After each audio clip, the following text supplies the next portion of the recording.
Hello everyone. दोस्तों, आज के इस वीडियो में हम लोग बात करने वाले हैं घरेलू एलपीजी गैस सिलेंडर के बारे में। जो गैस सिलेंडर हम लोग घर में इस्तेमाल करते हैं वो हमारी किन गलतियों की वजह से ब्लास्ट हो सकता है। ब्लास्ट होने के पीछे साइंटिफिक थ्योरी क्या है और ब्लास्ट होने से बचने के लिए हमें कौन कौन से तरीके अपनाने चाहिए, इन सब की जानकारी के लिए आप इस वीडियो को लास्ट तक देखते रहिए। दोस्तों, एलपीजी गैस सिलेंडर के ब्लास्ट होने की मेन वजह जानने से पहले सिलेंडर की बॉडी के बारे में थोड़ी डिटेल में डिस्कस कर लेते हैं। दरअसल इसकी जो बॉडी और डिज़ाइन होती है ना, इसकी बॉडी की कैपेसिटी होती है 25 किलोग्राम पर स्क्वायर सेंटीमीटर और इसके अंदर जो लोड होता है, जो प्रेशर होता है गैस भरने के बाद, वो होता है 5 से 7 किलोग्राम पर स्क्वायर सेंटीमीटर। यानी 1 सेंटीमीटर यानी हमारी अंगुली की जो थिकनेस है, ये 1 सेंटीमीटर का एरिया 25 किलोग्राम प्रेशर के दबाव को कंट्रोल कर सकता है बिना किसी नुकसान हुए। जबकि इसको प्रेशर दिया जाता है 5 से 7 किलोग्राम तक। टेम्परेचर की अगर बात करें तो वो होता है लगभग 48 डिग्री सेल्सियस तक। यानी अगर हम 48 डिग्री सेल्सियस तक अपना सिलेंडर रखते हैं इतना टेम्परेचर में, तब भी इसमें नुकसान होने की कोई भी चांसेस नहीं होती है। और ब्लास्ट होने की मेन वजह होती है इसके अंदर का जो प्रेशर है वो मैक्सिमम लिमिट के जब पार चला जाता है तो उस केस में सिलेंडर ब्लास्ट हो जाता है। और प्रेशर के बढ़ने की सबसे मेन वजह होती है ओवर हीटिंग। यानी हम किसी भी तरीके से सिलेंडर को 48 डिग्री सेल्सियस से ओवर हीट करने लगते हैं, उस केस में अंदर का प्रेशर बढ़ने लगता है। और प्रेशर जब बढ़ने लगता है तो मैक्सिमम लिमिट 25 किलोग्राम पर स्क्वायर सेंटीमीटर है। जब वो बढ़ जाता है तो उस केस में सिलेंडर ब्लास्ट हो जाता है। इस केस को सिंपल तरीके से समझने के लिए किसी भी सिलेंडर को ब्लास्ट होने की मेन वजह होती है गैस लीकेज। और गैस लीकेज की सबसे बड़ी वजह होती है अनसेफ प्रैक्टिस। अनसेफ प्रैक्टिस जैसे आपकी गाड़ी में सिलेंडर रखा हुआ है, आप उसे उठाकर डायरेक्टली जमीन पर पटक देते हैं। उस केस में सिलेंडर की बॉडी का वेल्डिंग क्रैक हो सकता है, उसके अंदर होल हो सकते हैं, उसके अंदर कोई दूसरी लीकेज पैदा हो सकती है, पंक्चर वगैरह हो सकती है, तो वहां से भी गैस लीकेज हो सकती है। दूसरे केस में आपका रेगुलेटर जो लगा हुआ है, जहां पर आपकी नॉब है जिसको आप ऑन और ऑफ करते हैं, वहां की रबड़ अगर चलते चलते घिस गई तो वहां से भी गैस लीकेज पैदा हो सकती है। तीसरे केस में सिलेंडर से चूल्हे को कनेक्ट करने के लिए जो आपका पीवीसी पाइप है, जो प्लास्टिक का पाइप होता है, उस पाइप को अक्सर हमारे घरों में चूहे वगैरह काट देते हैं। वहां से भी गैस लीकेज के चांसेस बढ़ जाते हैं। और जैसे ही गैस लीकेज होती है, लीकेज होने के बाद अगर उसका कांटेक्ट किसी भी इग्निशन सिस्टम यानी डायरेक्टली आग के साथ हो जाता है, वहां पर आग लग जाती है। आग लगने के बाद वो आग सिलेंडर के टेम्परेचर को बढ़ाने लगती है। जब सिलेंडर का टेम्परेचर बढ़ जाता है तो अंदर जो लिक्विड फॉर्म में जो गैस है, वो गैस अंदर एक भारी दबाव बना लेती है। इतना भारी दबाव बनाती है कि वो अपना मैक्सिमम लिमिट के पार चला जाता है। जो मैक्सिमम लिमिट मैंने बताया था 25 किलोग्राम पर स्क्वायर सेंटीमीटर, उसके पार चला जाता है। इसका मैक्सिमम लिमिट 25 किलोग्राम पर स्क्वायर सेंटीमीटर है। इस मैक्सिमम लिमिट के पार जब वो दबाव चला जाता है उस केस में सिलेंडर ब्लास्ट हो जाता है। अब दोस्तों बात करते हैं सिलेंडर ब्लास्ट होता क्यों और इसके पीछे की साइंटिफिक थ्योरी क्या है। तो दरअसल सिलेंडर को हम किसी भी तरीके से गर्म करते हैं या फिर गैस लीकेज होने की वजह से जो आग लग गई और आग को हम लोगों ने टाइम पर नहीं बुझाया, उस केस में सिलेंडर गर्म हो जाता है। और जब गर्म हो जाता है तो अंदर जो लिक्विड फॉर्म में जो गैस है, जो लिक्विड पानी के जैसे गैस है, वो गर्म होने के बाद उबलना शुरू हो जाता है। उबलने के अंदर वो भाप जनरेट करती है। वो भाप जनरेट करती है। एक दूसरा एग्जांपल लेते हैं। अगर हम पानी को प्रेशर कुकर में रखते हैं, पानी कुछ देर बाद उबलने लगता है। मैक्सिमम टेम्परेचर 100 डिग्री सेल्सियस पर जाते ही पानी उबलने लगता है।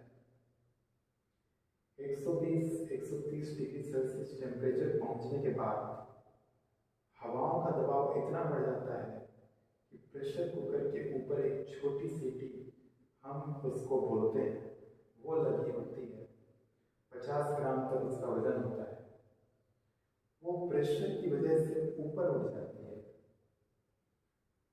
गैस बाहर निकल जाती है, प्रेशर कम हो जाती है और वो सीटी ऑटोमेटिक नीचे आ जाती है। सेम इसी तरह जब अंदर सिलेंडर के अंदर गैस उबलना शुरू होता है तो वहां पर गैस निकलने का कोई चांसेस है ही नहीं। जब वो गैस नहीं निकल पाती है, उसकी जो लिमिट है, जो कैपेसिटी है, उसको पार जब कर देती है वो गैस, उस केस में गैस सिलेंडर जो है ब्लास्ट हो जाता है। ब्लास्ट होने के बाद उसके अंदर की जो लिक्विड है वो ऑलरेडी कन्वर्ट हो चुकी है अब ओरिजिनल गैस के फॉर्म में। वो पूरे ही एटमॉस्फेयर में बह जाती है, उड़ जाती है और वो इतनी गर्म होती है, इतनी ज़्यादा गर्म हो जाती है कि उसकी गर्मी के आगे अगर कोई भी आता है तो वो ऑटोमेटिकली वैसे ही झुलस जाता है।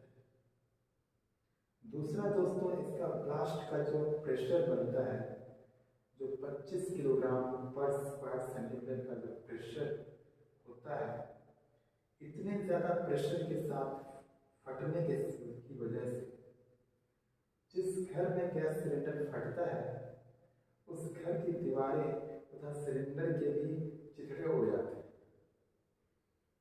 इतनी तेजी से इसका ब्लास्ट होता है। अब दोस्तों बात करते हैं गैस सिलेंडर को ब्लास्ट होने से बचाने के लिए हमें कौन कौन सी सावधानियां बरतनी चाहिए।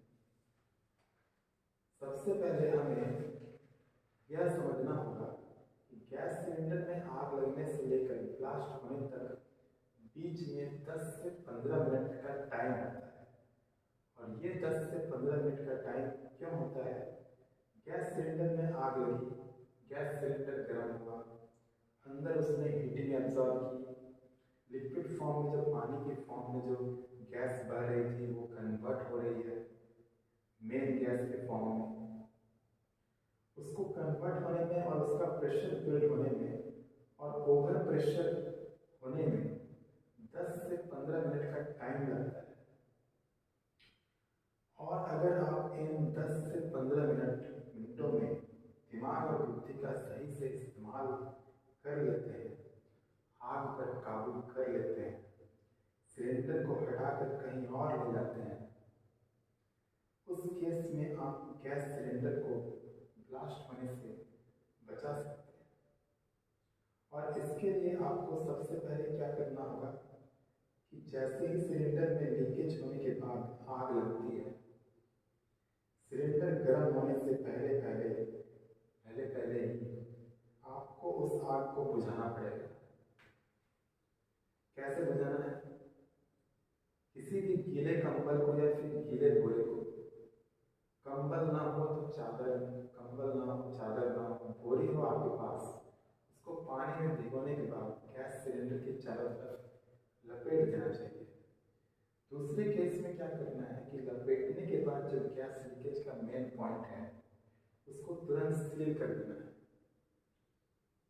फॉर एग्जाम्पल, अगर आपकी गैस लीकेज पाइप कटने की वजह से है तो आपको रेगुलेटर से बंद करने के बाद गैस का कनेक्शन ऑटोमेटिक डिस्कनेक्ट हो जाता है, हो गया, वहाँ पर गैस नहीं पहुँचेगी।